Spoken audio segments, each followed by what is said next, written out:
Tom Vasso. Welcome to Board Game Breakfast, a show in which we talk about board games and the people who play them. In America, it is Labor Day, which ironically means most people don't work. We're going to work kind of playing games. But we're making today a game day. So my live Q&A, I'm going to hold off until tomorrow. So I'll be doing one of those then. So keep an eye out for that. Other than that, man, last week was so exciting. We had so many reviews go up.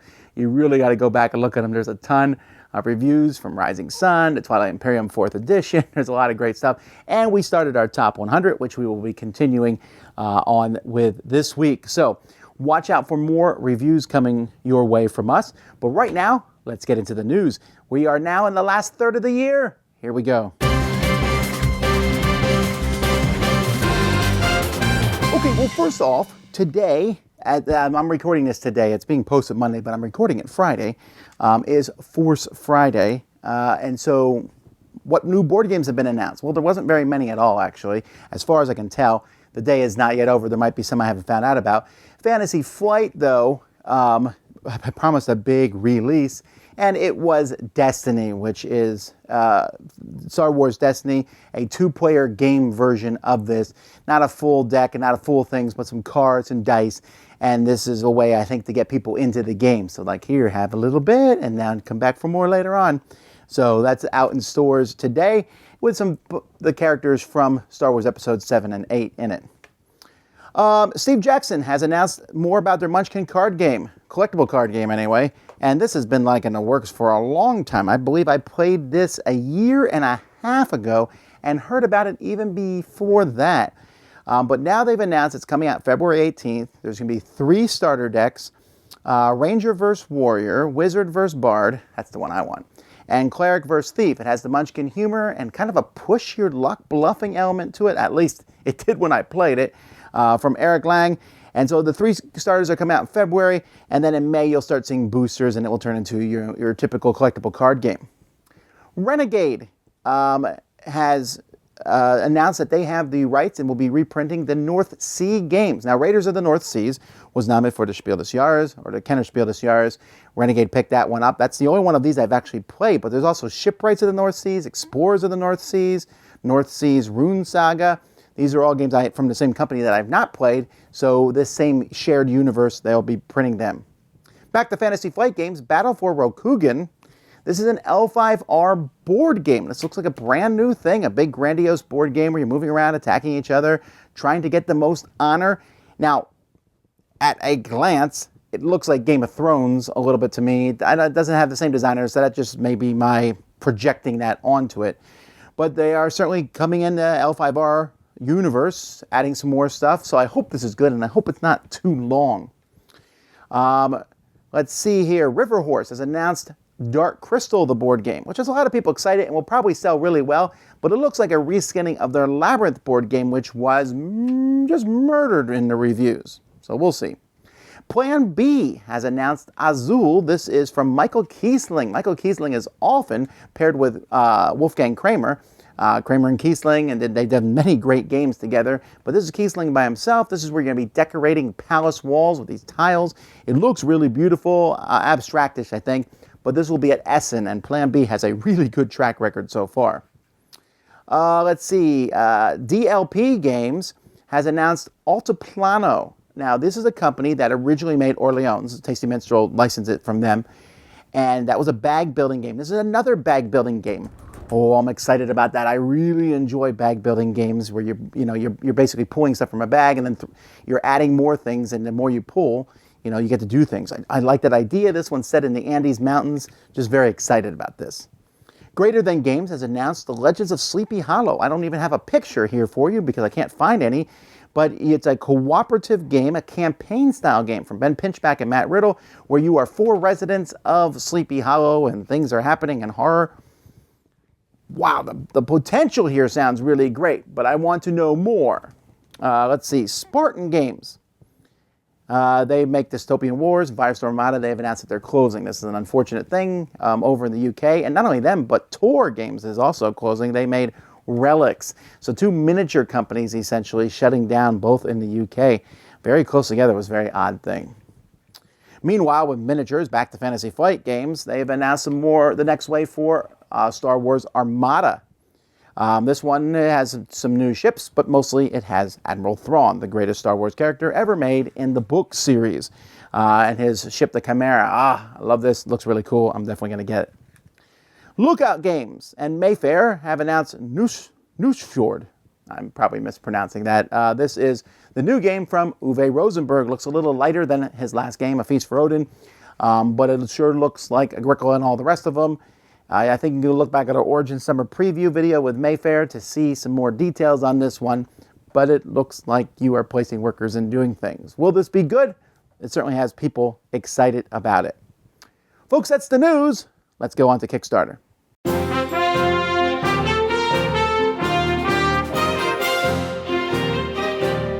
Happy breakfast, everybody. Let's take a look at what's happening in our crowdfunding world today. Daily Magic Games, the publishers of the popular Valeria series, is bringing us a 4X game called Horizons. Designed to give a 4X-like experience, but in just about an hour's length of gameplay, Horizons has beautiful art and high-quality components, and it leans a bit towards the more Euro-style game mechanism set. Players will add planets to star systems, build colonies and ore and energy collectors, gain allies, and try to complete missions. Collectors can produce necessary resources to expand your galactic empire, and allies boost your actions, but have a limited number of uses. At the end of the game, there are also points for star system control, so there's a bit of area control involved as well. You can get a copy of Horizons for a pledge of $39 plus shipping. From the king of the filler game, Dr. Finn, of Biblios and Herbaceous fame, comes The Little Flower Shop. This is a light and quick drafting game about filling the window display at your floral shop. You'll be collecting and arranging flowers, vases, and hanging baskets to maximize points. Vases have flower requirements that you need to fulfill. Petals indicate how many points or how much flower power it's worth. You can fulfill orders for money and use that money to buy hanging baskets. You can use and rearrange all of your flower shop items, which adds some nice flexibility as you're going along. There's also a solo play variant that uses a push your luck mechanism.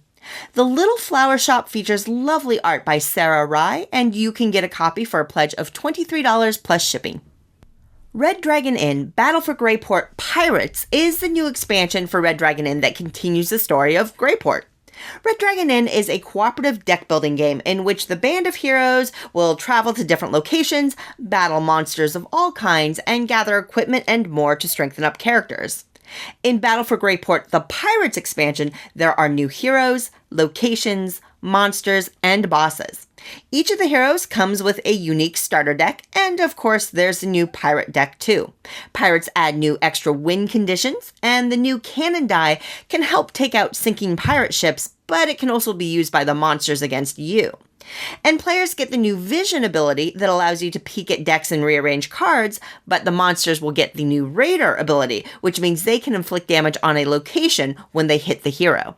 Red Dragon Inn, Battle for Greyport Pirates, it plays 2 to 5 players, and you can get the expansion for just $25 or the expansion and base game for $58.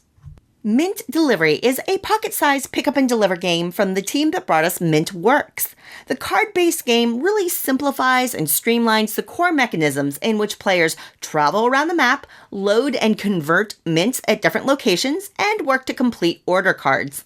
Just as Mint Works could be considered a simple introduction to worker placement, Mint Delivery is a nice introduction to the concepts of pick-up and deliver in a very portable package. Also included are optional ability cards that add a bit more strategy to the gameplay for experienced players. Mint Delivery is a charming package with a nice looking graphic design set, and you can get a copy for a pledge of just $10 plus shipping. And last but not least, originally published in 1999, Stevenson's Rocket is a Reiner Knizia train game, and it's getting its first reprint ever, featuring fabulous art by Ian O'Toole. Set in the 1830s, players are rail barons investing in lines, transporting passengers, and building up local industries. Mechanically, Stevenson's Rocket is really simple. Each turn you take 2 actions. You can take resources from a city, move a train and take a share, or place a station. The game kicks in a bit more as players can veto a train's movement by bidding their own stock, which they may want to do because when train lines meet, they merge, and one of the companies converts to the holding company, which isn't always advantageous for your plans. This update, being published by Grail Games, also includes an all-new USA map designed by Dr. Knizia himself. A copy of Stevenson's Rocket takes a pledge of $70 Australian, which includes the shipping cost. Okay, that's all I've got for you this episode. Hopefully something caught your eye. And until next time, I hope you have a wonderful week.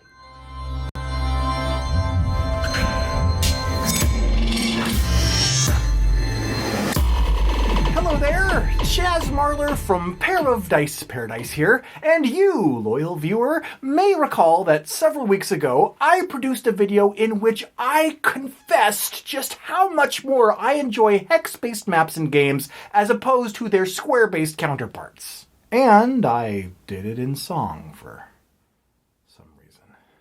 Now, what if I told you that now you could make your own hex-based maps on demand in the privacy of your own home? You'd think I'd gone mad, wouldn't you? Well, I haven't. I remain perfectly sane. You're not helping my case here. Regardless, fellow Hexagon aficionados, on September 1st, gaming utility enthusiast and guy that probably knows how to spell your name in hexadecimal code, S. John Ross, released the newest in his line of really nifty gaming tools, the HexPaper Pro font.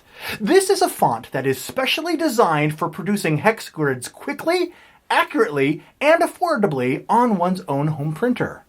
This is such a neat thing, I really want to talk about it. Perhaps even sing about it. No.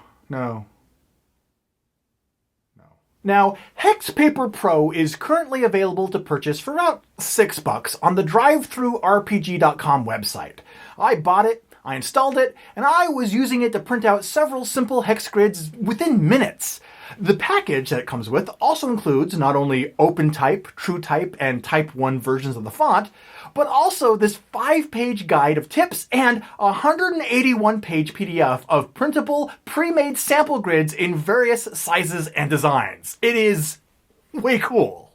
I have found the font itself to be absolutely fantastic, with each lowercase letter, uppercase letter, and number producing a different version of a hex grid. The result is this really sweet library of grid effects to choose from, including fine lines, heavy lines, cornerless, corners only, center dots, hexes within hexes, and even more stuff. So, if you're interested in print and play hex map making, I definitely recommend checking out this Hex Pro font. In fact, I like Mr. Ross's font so much that I'm even considering making an entire video just to talk about it.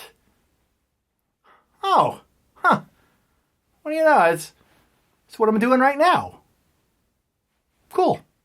But regardless, what about you? Have you used the HexPaper Pro font or any other online utility to enhance your board gaming experience? If so, in the comments below, let me know which tools you've used and what your experience with them has been. I would love to take a look at what else is out there and maybe even talk about them in an upcoming video as well.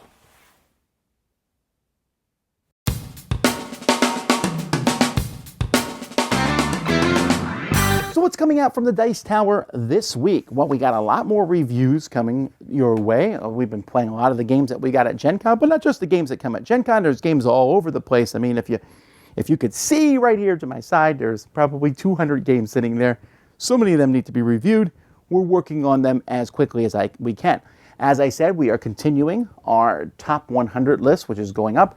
The next Dice Tower from Mandy and Suzanne will be posted this coming Tuesday. And Eric's top 100 list will be coming to a close. So there's a lot of different things coming on. And as I always point out, from the Dice Tower Network itself, there's lots of different podcasts. You want to hear about what they have to say, many different voices in board gaming. You can find that at dicetowernetwork.com. Well, let's keep going on.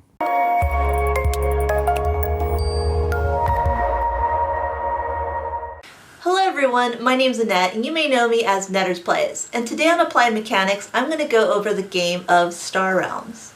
Now, Star Realms is a quick and easy to learn deck builder. And what I particularly like are those combos that are created in this engine building game. So let me show you a little bit about Star Realms and why I really like it. Every player is going to start off with the same hand, which are some coins in order to purchase new cards, along with hit points in order to hit the opponent player. At the beginning of your turn, you'll shuffle your deck, you'll draw a certain amount of cards, depending if you're first or second, and with that hand, you'll decide to purchase some cards and even hit your opponent.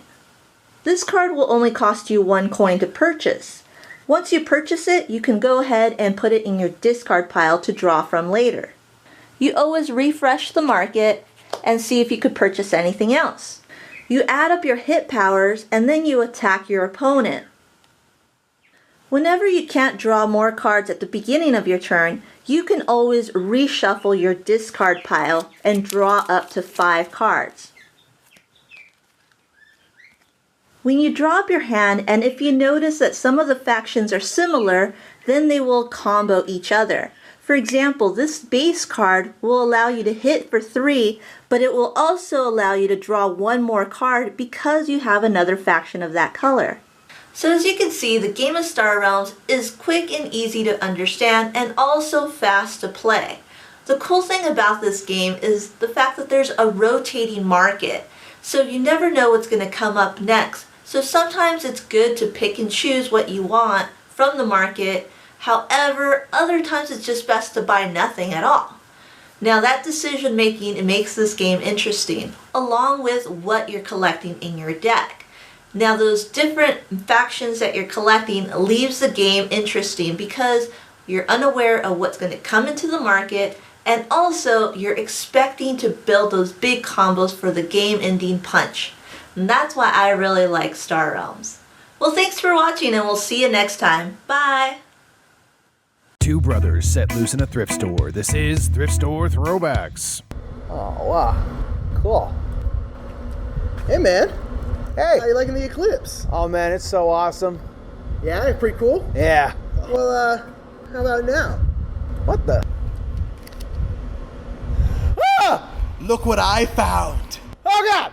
Look at it! Ah! Look at it! So this is Eclipse the board game. Now in previous videos you know that we have reviewed both Twilight and New Moon the board games. If you want to go see those review, check out our channel on YouTube, The Brothers Murph. So for this one we decided to shake it up. We're going to do an unboxing instead of a normal review because let's be honest, the game is exactly the same. And to start our unboxing, we traditionally go like this.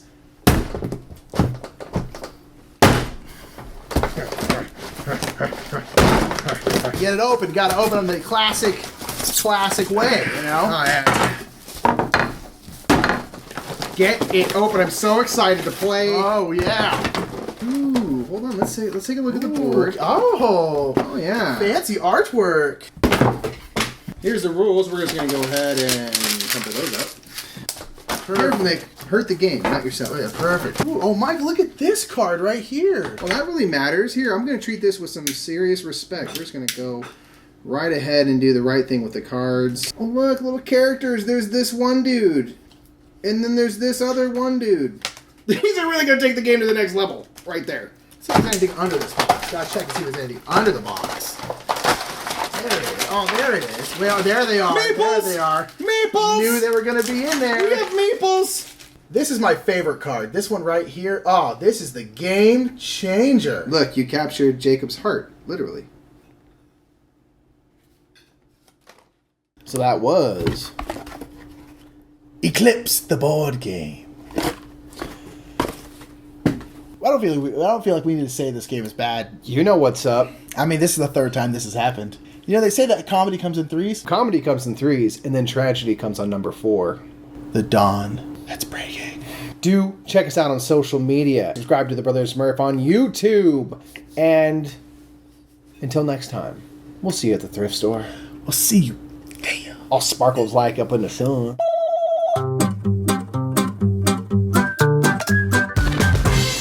So where do you buy your games? This has been one of the biggest debates in board gaming since I've been on the internet, and that is the friendly local game store versus the online game stores. Now you can see that we obviously work with cool stuff. They help us at conventions and do a lot. They ship out our Kickstarter stuff every year. And we like working with them. We think they're a fantastic company.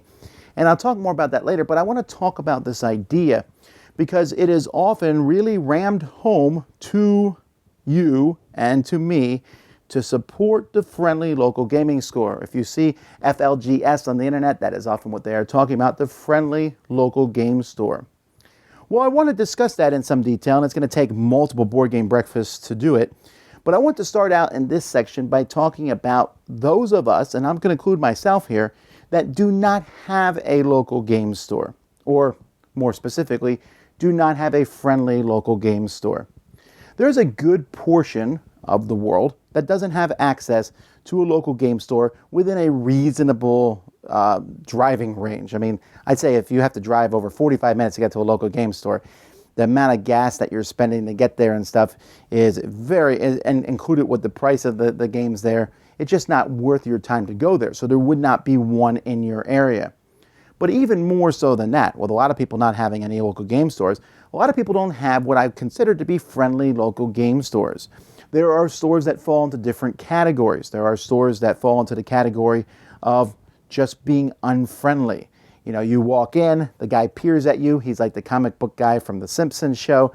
You know, he sneers at you, and you think, why am I in here? There's stores that are dirty and gross, and just you walk in, and it's, you know, there's pictures of scantily clad people all over the walls, and it's like, well, what is this place? There are stores that are nicer than other stores, but they are essentially a clubhouse where you go in and you have to actually go interrupt people playing a game to say, I would like to buy a game at these. And these games these stores do not promote the hobby. See, one of the biggest reasons that people say to support your local game store is that they promote the hobby. And that's a good reason if it's true. But if your local game store does not promote the hobby, if they just basically have a very exclusive feel to them, and they are, you know, you come in and you want to play Magic the Gathering, that's fine. If you want to play this X-Wing or whatever they're playing, that's fine. But you need to know the certain unwritten rules of the thing, and are you a girl? Why are you in here? And all these weird, you know, be part of a club. That doesn't grow the hobby. In fact, that chases people away. And I've personally seen this here in the Miami area. And I'm not talking about the greater Miami area because in Lauderdale there's some stores and stuff. But in the Miami area, there are no good local game stores. There was a local game store that has gone out of business where the owner was he complained to customers. He chased more people away from gaming than I've seen almost anyone do. There is a local game store now, which is an okay store, but has that club feel to it and really doesn't promote a feeling of, hey, I want to be in this store. They allow, you know, antics and things to go around in the background to where it's just not that fun to be there. And when people come into gaming, and I'm trying to grow gaming as a hobby, I want people to come in and play games, and when they come in and they hear people screaming profanities across the store, or hear racial or sexual harassment type things at a store, why would they want to go there? How can you blame them for not wanting to go there? So I understand that, hey, support your friendly local game store, but don't turn that around on us and tell me to support just any local game store. The fact of their existence doesn't mean I need to support them. You say, well, if you play there, you should support them. Okay, I agree on that. If they provide a place to play games and you are taking that, then you should buy things from them occasionally. But even then, many of these stores do not have things in stock. They, you know, if you ask them to get it, they act like it's a pain, then they will charge you way more than you ever expected to pay. And that can be problematic, and just it feels like work to get the games from these places. Nowadays, so much more to promote the hobby is being done in the form of meetup groups and Facebook and such, and these local game stores are not helping. Now, to be clear, I'm talking about local game stores. There are friendly local game stores. I've run into many of them. I've gone across the country and seen many great stores in different areas that are promoting gaming, and that's fantastic. And those, had I had one of those, and I will have one very, very shortly, then those are easy to support and go in and help them out. But I am never going to be shamed, and I don't think you should be shamed either, into giving money to somebody just by virtue of them existing. They own a game store, you should give them money. Really? No. I should give someone money because they are helping the hobby, because they are helping me personally. There are stores in my town. There are multiple grocery stores. Some grocery stores I don't go to. Why? I don't like them. They're dirty, or their prices are higher than other ones. Do they deserve me going to them because they exist? No. I'll go find the better stores. With local game stores, we don't have that option. Most areas have one game store if they're the most. But don't feel like you need to drive 2 hours to go to a game store and support it because you have none in your area, or that if you do have a bad gaming store in your area, and there are a lot of them, that you need to support them, because you don't. They don't need or deserve your support. Great local game stores, that's a different story. Support them, have a great time with them. But even then, I have some caveats, and we'll talk about that next week. On this episode, someone's trying to get suggestions for games to work in a traditional bar, not a board game bar. So, let's go ahead and see what we got. Hi, I'm Gary Pope from Late to the Table, and this is What Should I Get, where we go on the board game subreddit and look under the daily personalized game recommendation to suggest games for players. So, let's go ahead and start. So, Chicken Fried Games... That sounds like it should be like a publisher's name. Gary, does anyone have that name as a publisher? No? Didn't think so. So someone should probably take the name. But anyways, Chicken Fried Games is looking for suggestions for their friend who runs a traditional bar. This is not a board game bar, this is a regular bar, and they're trying to get games for them. Now I actually run bar events, and one common rule when I'm actually dealing with these kind of events is it for non-gamers or for gamers? If it's for non-gamers, I go by these 3 strict rules. The game's got to be very simple and quick and easy to learn from the rule book. The games cannot be confusing, so if people are asking questions a lot while playing a game, it might not be the best suggestion. And games can't be super long either. They have to be 20 minutes or under, or if they're longer than 20 minutes, then it's got to be a situation where people can hop in and out whenever they want. So I literally keep a bag in my car that just has bar games, so let's go ahead and see what's in there. I got waterproof Uno, important one. A simple deck of cards, preferably waterproof. Got monikers, another great one. Fun Employee, to people who like role-playing, this is a great one. Unusual Suspects, which is basically Prejudice the game, highly recommended. Literally every single Codenames works. Billionaire Banshee, adult but hilarious. The Spyfall series is really good. Never Have I Ever. I actually surprisingly like this way more than Cards Against Humanity. Speaking of Cards Against Humanity, Cards Against Humanity. But if you're hip, you're probably going to switch over to Joking Hazard instead. Humpty Dumpty the Wall Game. Surprisingly way better than Jenga in my opinion. And Giant Jenga. Literally anything giant works. Get Giant Connect 4, Giant Chess, Giant Uno, Giant Tic-Tac-Toe, Giant Monopoly. Literally anything giant works. And if you're trying to find games for gamers, tell them to bring their own stupid games. And that was another episode of What Should I Get? Be sure to ask your questions on the board game subreddit underneath the daily personalized game recommendation below. And this is Gary Pope from Late to the Table, and I hope you're enjoying your breakfast. I created so much clutter out here to do a walk off.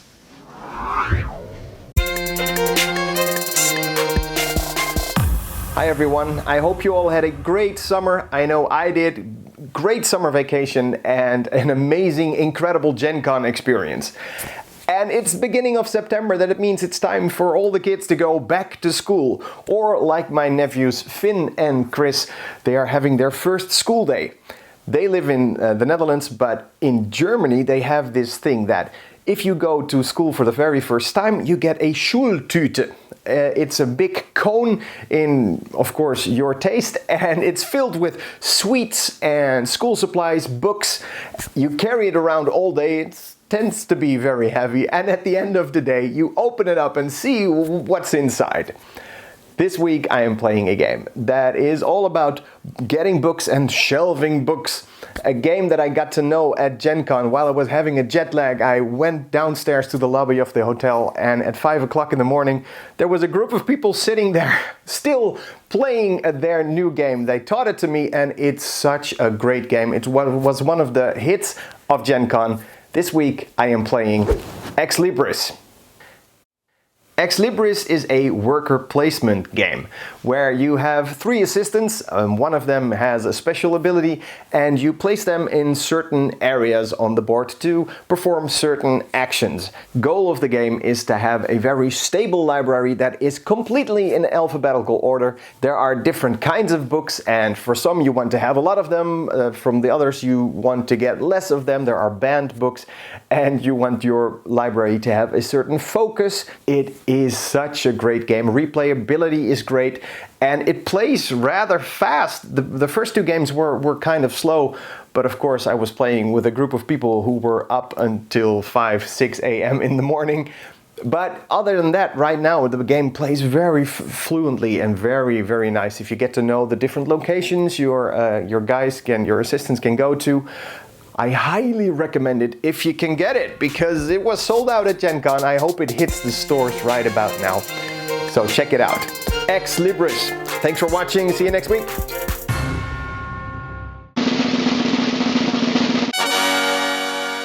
Hey, this is Mike with the Board Game Makeover. In this episode, I found something at the thrift store that I thought was really cool, and I've always wanted to personalize this. It's a game, not a med kit, but a game called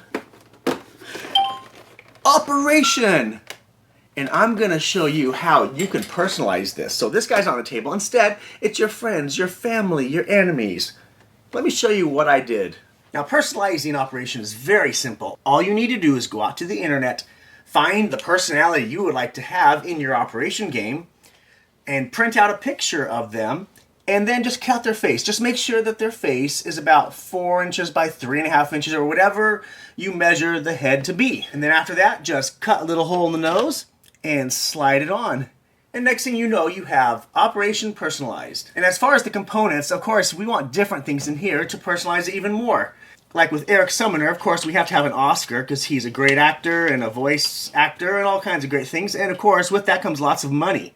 Well, maybe not. Sam, of course, has the guitar and the saxophone. He's musical, and he's also got other stuff. You can always throw in there just whatever makes sense or doesn't make sense. And of course, there's Jamie from the Secret Cabal, and well, his is pretty easy. Just put a bunch of beer in those and you'll be able to play the game. Of course, you can always print out your own face, put it on there, and there you have you. So personalizing Operation is super easy to do because all you have to do is cut out any face you want, put a little hole in the middle for the nose, and stick it on like that. And next thing you know, you've got Eric Summoner on the operating table.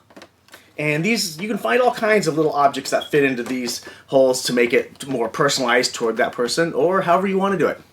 Anyway, thanks for watching the Board Game Makeover. We'll see you next time.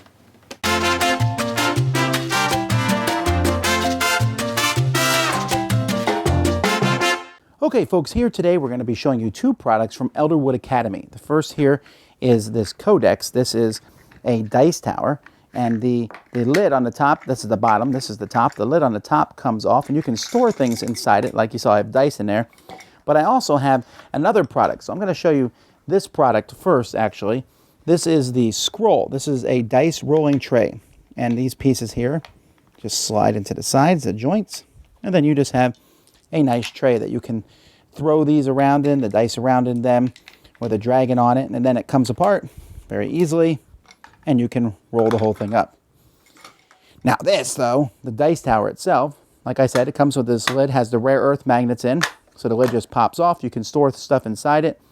The bottom also comes off, although you probably don't want to take it off. Instead, it just slides to open and close. So once it's open, here we have the dice tower. We can drop dice through it, or you can drop these in. Now, the dice are simply going to fall straight. Many dice towers have things where they bounce off the sides. This one's thin, so they might bounce off the walls, but they're going to kind of shoot out here in the bottom. So you got to keep that into effect. This one you're buying because of the beauty of it. You know, I can put all these dice.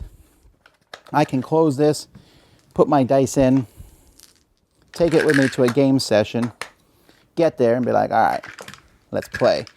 Pop off the lid. Just a really neat production. And of course, on the outside, they got leather and it has all this nice design on it. It's a really beautiful dice tower. It's a little bit pricey, but if you want something that looks amazing as a dice tower, this is one you're going to want to get from Elderwood Academy.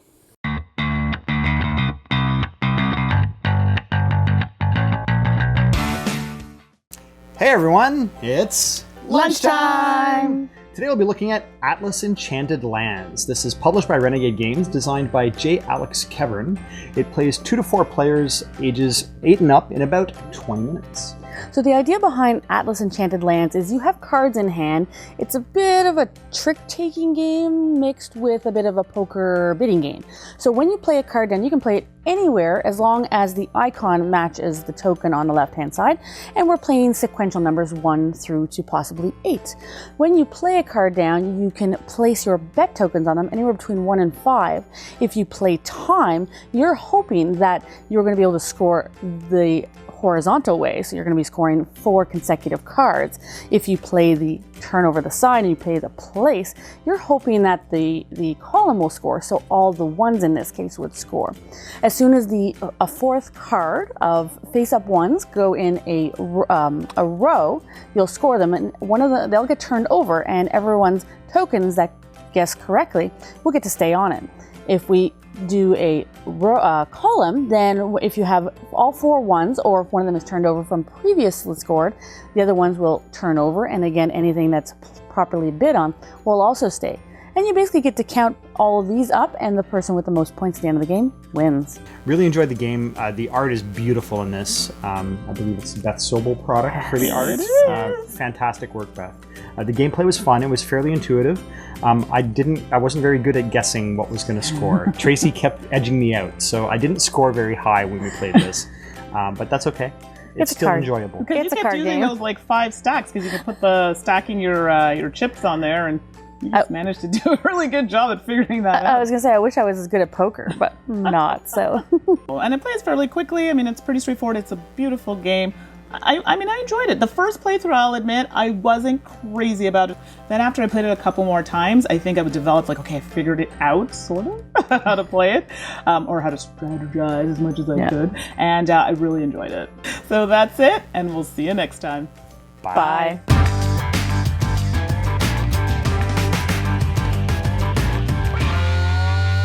Hi, Mike Delisio from Solomode Games.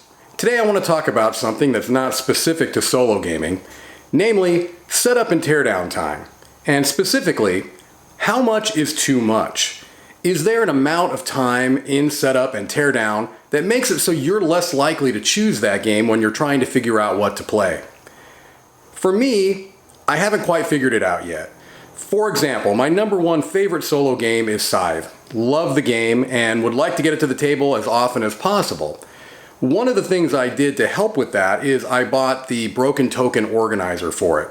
Now obviously, aesthetically, it takes an already beautiful game and makes it even more so, but there's a strong functionality aspect to that too. I've found that it helps more quickly get the game set up. It even makes it play quicker and quicker to put away. But my question to you is, how much of a consideration is that when you're choosing the games you want to play? Are you more likely to pick up maybe a smaller card game or a game with fewer components because it doesn't take as long to set the game up, get it ready to go, and then once you have played it, to put it back away? Or do you like to play multiple sessions of a game and just leave it out on the table? I know that sometimes can be a consideration as well, and that might take away from some of the concern of setup and teardown. So I'm interested, how much of an issue is setup and teardown for you? If you let me know in the comments below, I'd be very interested to hear, because I'm wondering, is this an issue that I have, or is this an issue that a lot of gamers have?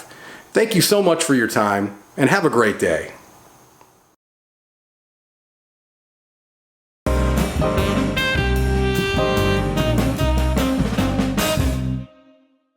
Okay, so let's take a look at what's on the shelf this week. Here I have Flashpoint Fire Rescue and many of its expansions. Now, they barely fit in these things. You see I have one rubber banded just to keep it shut, and the other one. So when I get the next expansion for this, I'm going to have a third box. Great cooperative game about fighting fires. Pixel Tactics, humongous box for a small game, but I have everything for it. I think I do anyway. I have a lot of stuff for it. Pixel Tactics is a lot of fun, 2-player game. And then this one many people haven't seen. This is Coyote. This is a game from Gigamic where you put a feather in your headband, and these feathers show number, and everyone can see that number but you, and you're trying to guess the total number. A lot of fun. Star Wars Queen's Gambit. This game out of print, super expensive, although you'll see mine has seen better days, but it is a great game inside there. A 2-player game that really emulates Star Wars Episode 1, The Final Battle. Adrenaline, fun shoot-'em-up game from CGE. Millennium Blades, which is a game about collectible card games I like a lot. And Defenders of the Realm. Even though, for me, Defenders of the Last Stand has kind of replaced Defenders of the Realm, I still like the fantasy setting, so it's still on my shelf for now. And as you can see, there's 2 empty shelves below that, so I have room for some more games if I want to. But folks, that's what's on the shelf this week.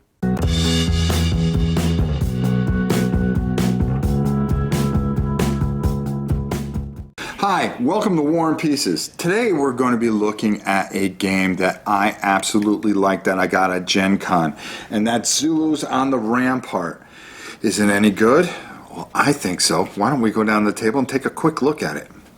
So how does this work? Well, it's very, very simple. You've got to prevent the Zulu from getting to the center of the missionary and getting a victory by wiping everybody out. But that's not as easy as you think. You have special cards that'll help you as they get closer. There's a long range, which is 1, 2, 3 spaces, or short range at 1, and that'll allow you to roll a certain amount of dice. On 5s, they will retreat. On 6s, you will kill 1 unit, and you would take away one of their units. This particular one, you would just remove this, and then it would go into the casualties. You play special cards like lieutenant cards, which will help you go through some of the obstacles.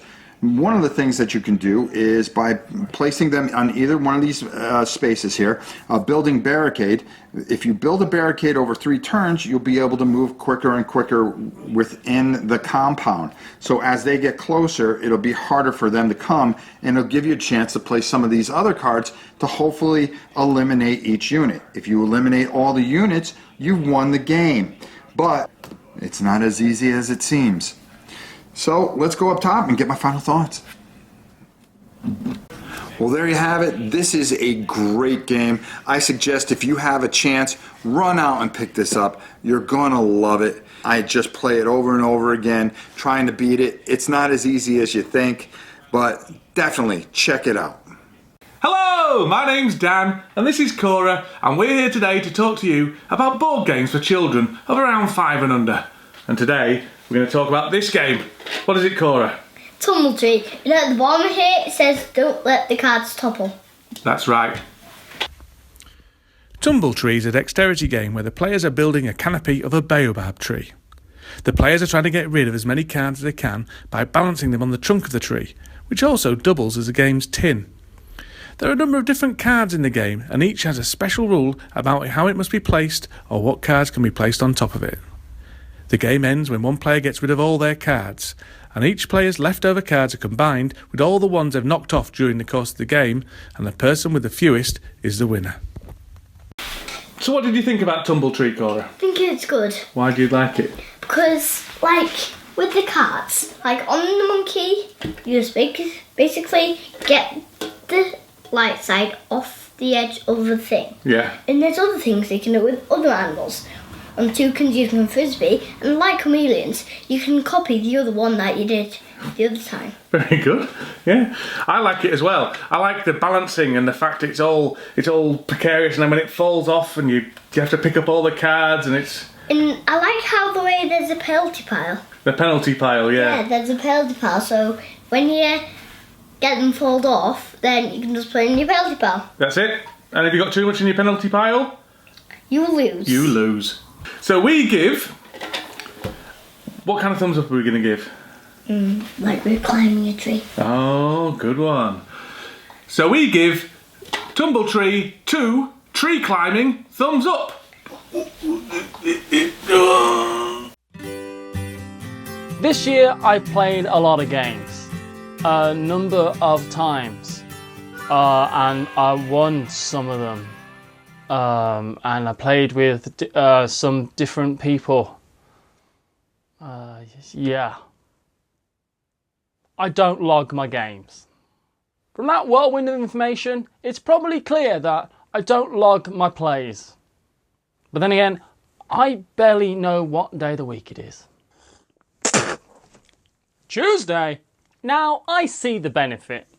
In fact, a wise old sage once said to me, well, more like a grumpy old willow hag who's been drinking one too many of the enchanted grogs of mead, if you know what I mean.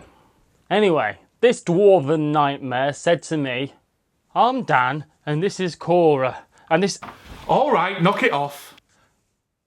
Fair enough. He said to me that looking back over those stats of all those logged plays is a great way of reliving those nights where you had a lot of fun playing games. Though his stats are going to start changing when those kids get older. Just saying. So my question is, do you log your plays? And why? And what's the best way to do it? I have literally no information for you this week. I'll see you next week. Bye. And that's another Board Game Breakfast, guys. Thanks so much for watching. I hope you're having a fantastic week. I want to make sure that the people in Texas, I hope that you stay safe. Know that our thoughts and prayers are with you guys. It was a tough week for you all. And so that we hope that things get better, and I appreciate everyone helping. Board Game Geek has a charity that they're doing to help get games to people in the shelters for something for them to do. So you can check that out on BoardGameGeek.com. Also, I want to say thank you to Jay Peak for sending us this. This is from our Miami Back Talk. So Sam, me, and Z. So we're going to hang that up somewhere in the studio. That's pretty cool. Guys, thanks so much for watching. Until next time, I'm Tom Vassell, and you've been watching Board Game Breakfast. Thanks for watching Board Game Breakfast. Tune in each week for your daily dose of gaming goodness with Tom Vassell and all the gang. Until next time, I'm Eric Summerer, and you've been watching Board Game Breakfast, a Dice Tower production, sponsored by Cool Stuff Inc., an amazing place to buy board games. Cool stuff in stock at CoolStuffInc.com.